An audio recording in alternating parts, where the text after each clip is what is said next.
సర్దుబాటు, సర్దుబాటు, అడ్జస్ట్మెంట్,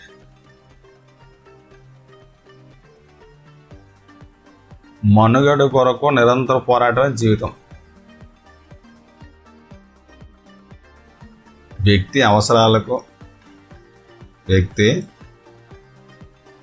అవసరాలకు వాటిని తృప్తిపరచుకోవడానికి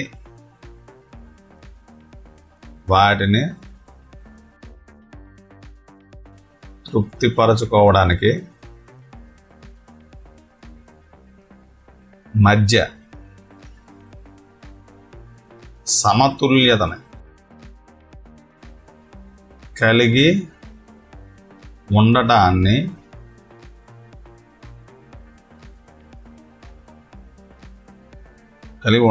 మనిషి ఎవరితో ఒకరితో దేనితో ఒకదానితో ఎప్పుడు సర్దుబాటు చేసుకోవాల్సి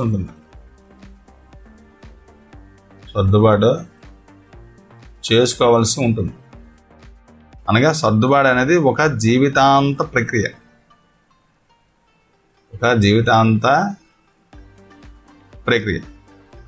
మరియు ప్రతి ఒక్కరి జీవితంలో సర్దుబాటు అనేది ఏంటంటే తప్పనిసరి.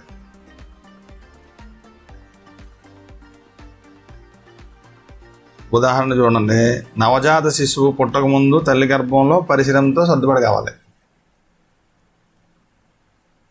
నవజాత శిశువు పుట్టకముందు తల్లి గర్భంలో పరిసరంతో, పుట్టిన తర్వాత ప్రపంచంలో పరిసరాలు సర్దుబాటు చేసుకోవాల్సి ఉంటుంది. వ్యక్తి ఏంటంటే పరిసరంలోనే ఒక భాగం. పరిసరంలో ఒక భాగం.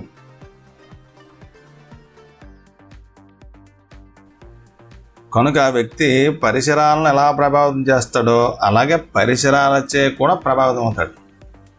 వ్యక్తి పరిసరాలను ప్రభావితం చేసినట్టే పరిసరాల వల్ల కూడా వ్యక్తి ప్రభావితుడు అవుతాడు.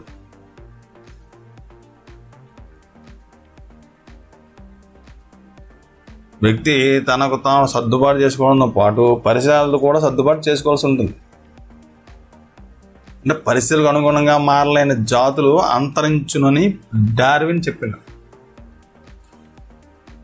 పరిస్థితులకు మారలేని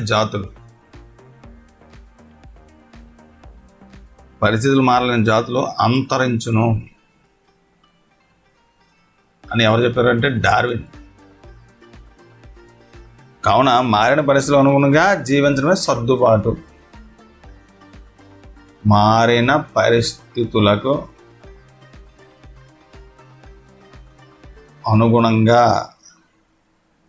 జీవించడమే సర్దుబాటు. పరిస్థితులకు సరిపెట్టుకోగల వ్యక్తులు సంతృప్తికరమైన జీవితాన్ని అనుభవించగలరు. అలా సర్దుకోలేని వారు బాధామయ జీవితంతో ఉంటారు. జీవి ఏంటంటే ప్రతినిత్యం మనుగడ వరకు కొన్ని అవసరాలు తీర్చుకోవాల్సి ఉంటుంది. తన మనుగడ కోసం కొన్ని అవసరాలు తీర్చుకోవాల్సి ఉంటుంది. అవసరాలు తీరిన మరలా పునరావృతం అవుతూ ఉంటాయి. దీనిని ఏమంటాం మనం? ప్రేరణ వలయం అంటారు. ప్రేరణ వలయం అంటే ఏంటంటే అవసరాలు, దాని తర్వాత ఉత్సుకత, కదలిక, గమ్యం. అవసరాలు, ఉత్సుకత, కదలిక, గమ్యం. దీన్ని ఏమంటాం? ప్రేరణ వలయం అంటారు. ప్రేరణ వలయం. జీవితంలో అనేక గమ్యాలు ఏర్పరచుకుంటాం. ఈ గమ్యాలను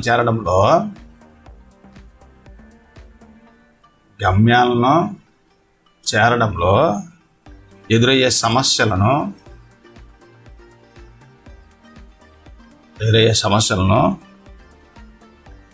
లేదా అవరోధాలను ఏమంటారు?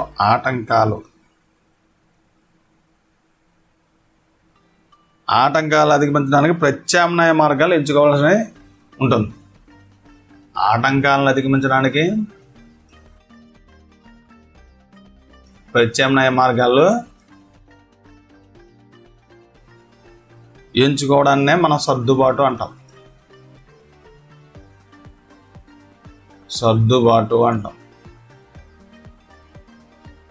అదే ఎంసెట్ పరీక్షలో విఫలమైన విద్యార్థి డొనేషన్ కట్టి మెడిసిన్ కోర్సులో చేరడం అన్నమాట.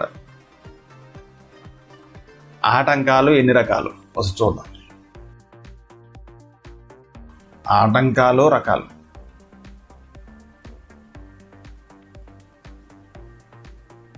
ప్రధానంగా ఏంటంటే ఇవి 2 రకాలు. వ్యక్తిగత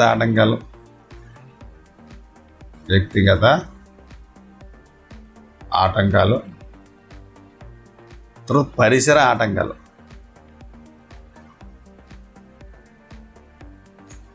వ్యక్తిగత ఆటంకాలు వచ్చి శారీరక అంటే అవయవాల లోపం అన్నమాట. ఇవి ఒక ఎగ్జాంపుల్.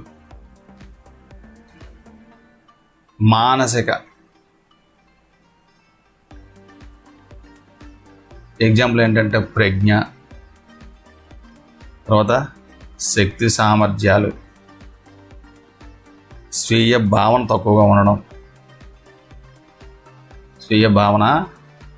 తక్కువగా ఉండడం, ఇలాంటివి. తర్వాత పరిసర ఆటంకాలు వచ్చేసరికి భౌతిక అంటే ఎగ్జాంపుల్ చూస్తే శీతోష్ణ స్థితి, తర్వాత నైసర్గిక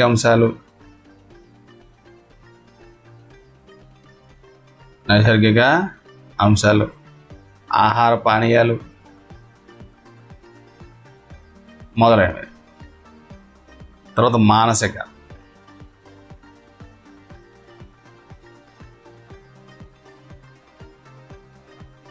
అంటే వ్యక్తుల మధ్య ఉండే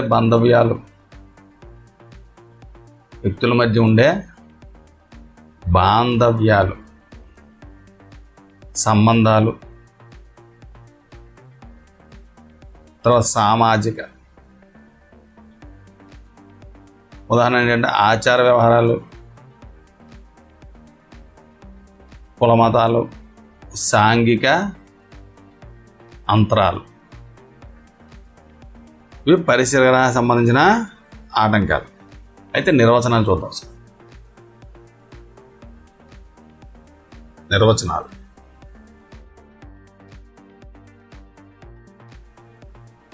డిక్షనరీ ఆఫ్ సైకాలజీ.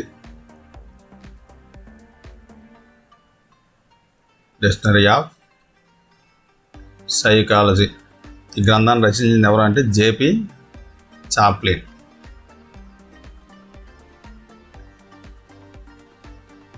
ఈయన ప్రకారం సర్దుబాటు అంటే ఏంటి అంటే భౌతిక సాంఘిక పరిసరాలతో అనుకూలతను ఏర్పరచుటకు జీవి కనబరిచే కృత్యాలలోని వైవిధ్యం. భౌతిక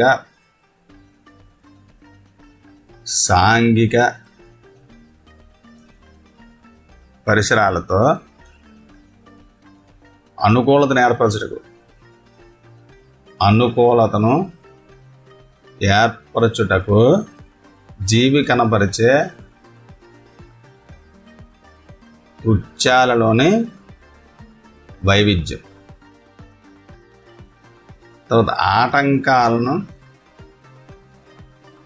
అధిగమించి అవసరాలను తీర్చుకోవడానికి జీవి కనబరిచే కృత్యాలలోని వైవిధ్యం. చెప్పినవారు జేపీ చాప్లిన్.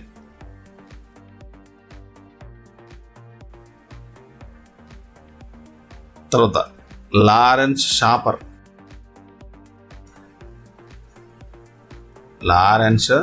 షాపర్ ఈయన చెప్పాడంటే జీవి అవసరాలను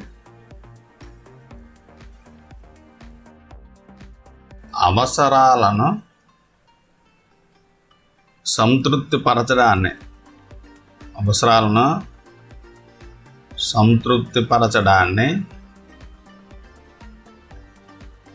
ప్రభావితం చేసే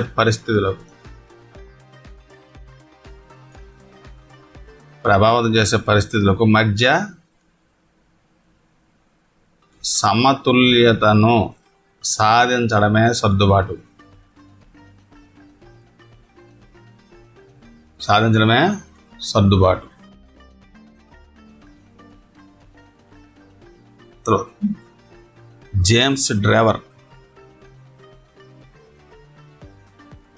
జేమ్స్ డ్రైవర్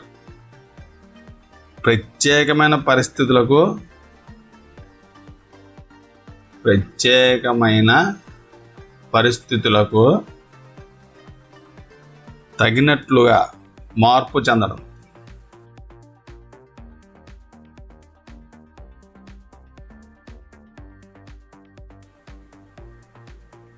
ఇది సర్దుబాటు. గేట్స్ అండ్ జెర్సీల్డ్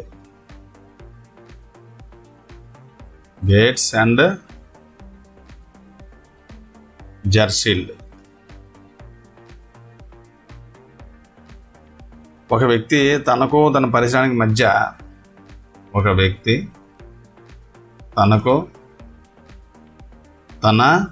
పరిసరానికి మధ్య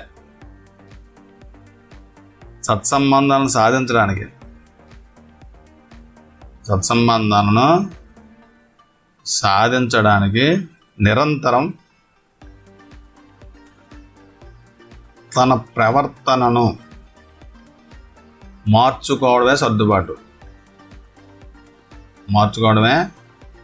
సర్దుబాటు. గేమ్స్ అండ్ జెర్సీల్డ్. తర్వాత రూచ్. ఒక జీవి మరొక జీవితో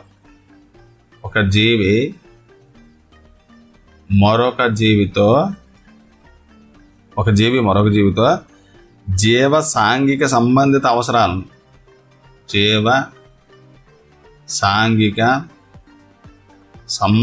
అవసరాలను తీర్చుకోవడం,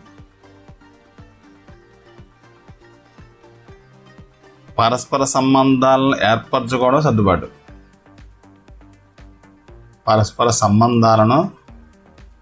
ఏర్పరచుకోవడం సర్దుబాటు. తర్వాత క్రో అండ్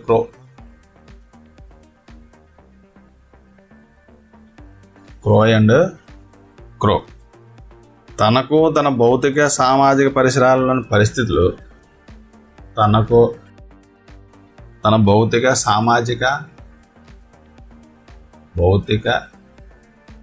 సామాజిక పరిసరాల్లోని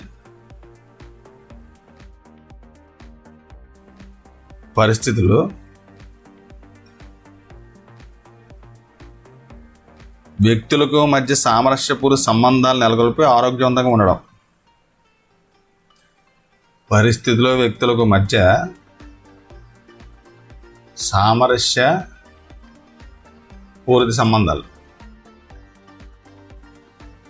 సామరస్యపూరిత సంబంధాలు నెలకొల్పి ఆరోగ్యవంతంగా ఉండడం. తర్వాత సైమన్స్. జీవి పరిసరాలతో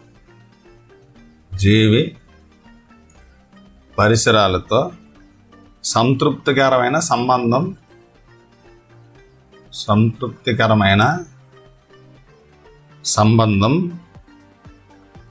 ఏర్పరచుకోవడమే సర్దుబాటు. చెప్పింది ఎవరు? సైమన్స్. అంటే సర్దుబాటు అంటే ఏంటంటే ఒక వ్యక్తి తన లక్ష్యాలను ఎదురైన ఆటంకాలను అధిగమించి ప్రత్యామ్నాయ మార్గాల ద్వారా లక్ష్యాన్ని చేరుకోవడం. ఆటంకాలను అధిగమించే ప్రత్యామ్నాయ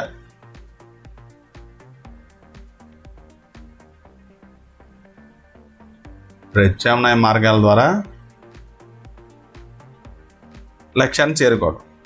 అవసరమైనచో పాత లక్ష్యాల స్థానంలో కొత్త లక్ష్యాలను ఏర్పరచుకుంటాడు. పాత లక్ష్యాల స్థానంలో కొత్త లక్ష్యాలను కూడా ఏర్పరచుకుంటాడు. పరిసరాలను తనకు అనుకూలంగా మార్చుకోవడం. పరిసరాలను తనకు అనుకూలంగా మార్చుకోవడం.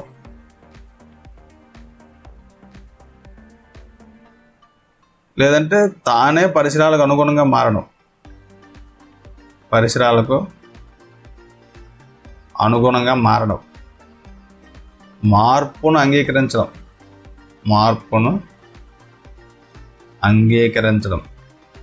దీన్ని ఏమంటారు? సర్దుబాటు అనేది ప్రతి ఒక్కరికి సంబంధించింది. జీవితాంత ప్రక్రియ, తెలివైన ప్రవర్తన. ఇప్పుడు సామాన్య సంభావిత వక్రంలో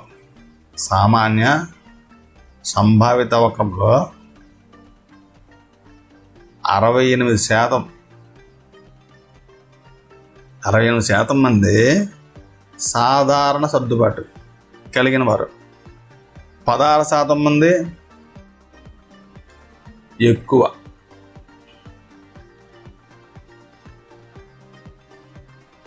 16% మంది అతి తక్కువ సర్దుబాటు సామర్థ్యం కలిగిన వారు. అతి తక్కువ సర్దుబాటు సామర్థ్యం కలిగిన వారు.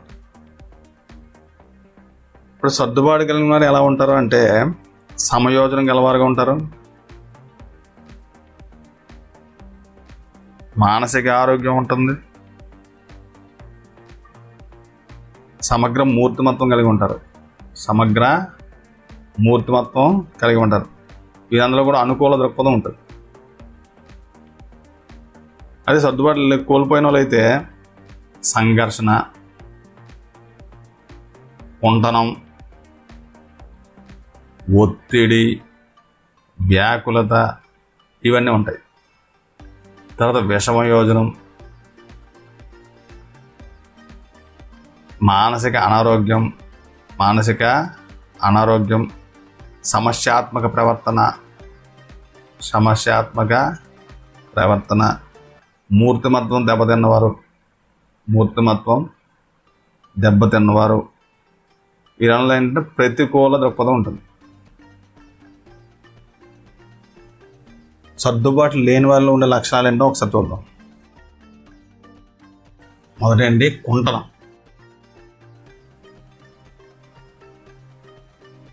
అంటే ఫ్రస్ట్రేషన్.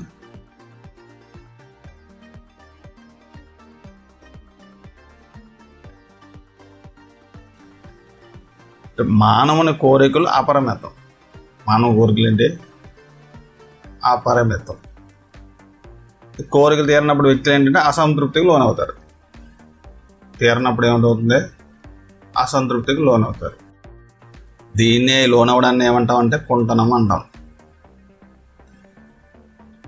అయితే వ్యక్తుల్లో కోరికలు తీరనప్పుడు, సర్దుబాటు చేసుకోలేనప్పుడు, లక్ష్యాలను సాధించలేనప్పుడు కలిగే అసంతృప్తిని ఏమంటారు? కుంటనం. కుంటనం అంటే విద్యార్థులకు ఐచ్ఛిక కృత్యాలు సాధించలేకపోయినప్పుడు కుంటనానికి లోనవుతారు. అదే కుంటనానికి గురైన వ్యక్తిలో కనిపించే లక్షణాలు ఏంటంటే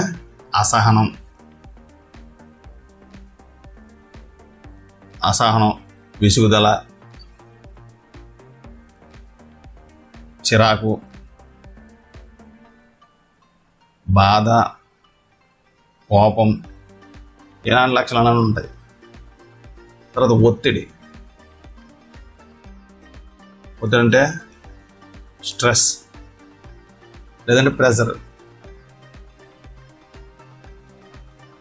ఒక సంఘటనకు లేదా అనుభవానికి లోనైనప్పుడు, ఒక సంఘటనకు లేదంటే అనుభవానికి లోనైనప్పుడు శారీరకంగా మానసికంగా స్పందించడాన్ని ఒత్తిడి అంటారు.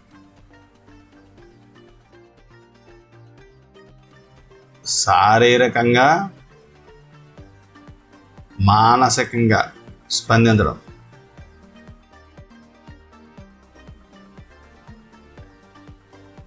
ఒత్తిడి అంటారు. ఒత్తిడి తగిన మోతాదులో ఉంటేనే తగిన ప్రేరణ పొంది బాగా రాణిస్తారు అన్నమాట. ఒత్తిడి తగిన మోతాదులో ఉండాలి. దానివల్ల ఏంటంటే తగిన ప్రేరణ పొందుతారు. తగిన ఒత్తిడి లేకపోవడం వల్ల కలిగే పర్యవసనాలు ఏంటంటే, ఒత్తిడి లేకపోవడం వల్ల కలిగే పర్యవసనాలు సోమరుగా ఉండడం, ఏ పని పట్ల కూడా ఆసక్తి లేకపోవడం,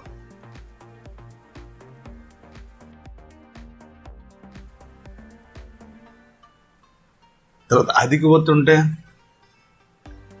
ఇది ఒత్తిడి లేకపోతే, అధిక ఒత్తిడి ఉంటే ఆలోచనలో స్తబ్దత, జ్ఞాపక శక్తి సన్నగిల్లడం, చిరాకు పడడం, ఇలాంటివన్నీ ఉంటాయి. తర్వాత వ్యాకులత లేదంటే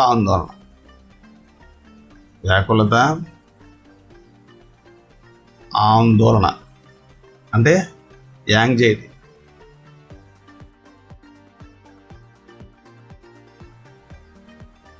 తనకేదో ప్రమాదం జరగబోతుందనే కారణరహిత భయాన్ని వ్యాకులత అంటారు.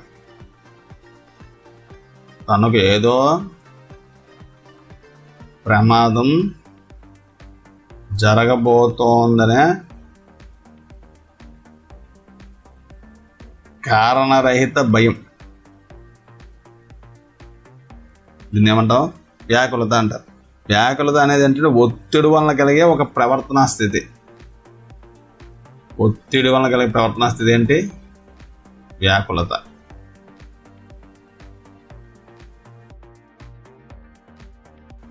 ఇప్పుడు వ్యాకులతలోనే విద్యార్థికి అంతఃస్రావ గ్రంథులు స్రవించే హార్మోన్ల వలన శారీరక మానసిక మార్పులు కలుగుతాయి. అధివక్ర గ్రంథి స్రవించే హార్మోన్ వల్ల ఏమవుతుందంటే శారీరక మానసిక మార్పులు వస్తాయి అన్నమాట. అంటే వ్యాకులతలోనే విద్యార్థికి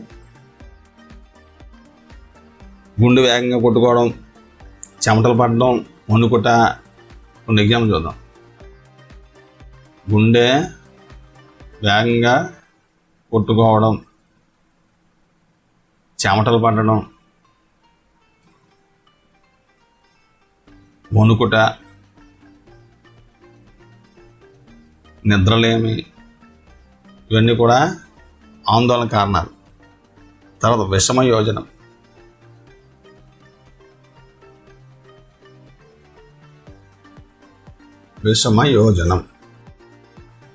విషమయోజనం అంటే సర్దుబాటు శక్తిని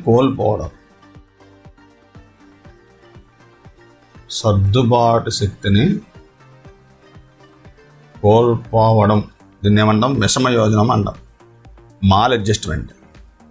మానవులు తమ అవసరాలను తీర్చుకునే నేపథ్యంలో ఎన్నో సర్దుబాట్లు చేసుకుంటారు. అదే సర్దుబాటు చేసుకోవాలని వ్యక్తి అవసరాన్ని ఏం చేస్తాడంటే అణిచివేసుకుంటాడు.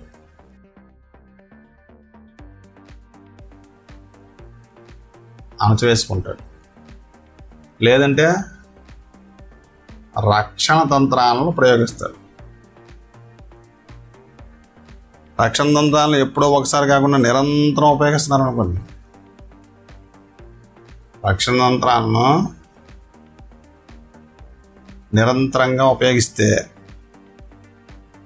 సర్దుబాటు శక్తిని కోల్పోయి విషమయోజనానికి లోనైపోతాడు. సర్దుబాటు శక్తిని కోల్పోయి విషమయోజనానికి లోనవుతుంది. అంటే విషమయోజనం అనేది అంటే సాంఘిక సంబంధాలను కోల్పోయేట్లు చేసే మానసిక రుగ్మతకు దారితీస్తుంది. ఏంటిది? మానసిక రుగ్మత వస్తుంది దీనివల్ల. ఏంటిది? సాంఘిక సంబంధాలను కోల్పోయేటట్లు చేస్తుంది.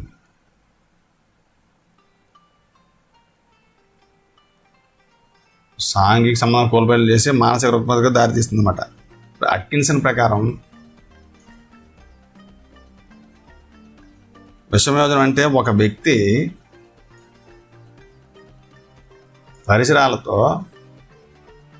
అసమతుల్యమైన ప్రవర్తన ఏర్పరచుకుంటా.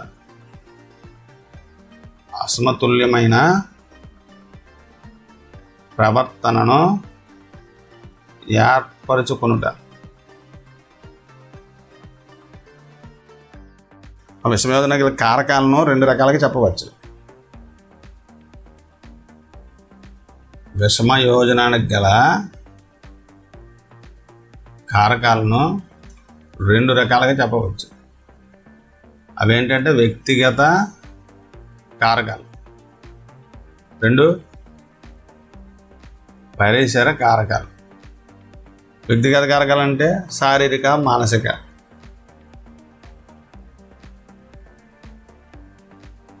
పరిసర కారకాలు అంటే కుటుంబం, పాఠశాల, సమాజం.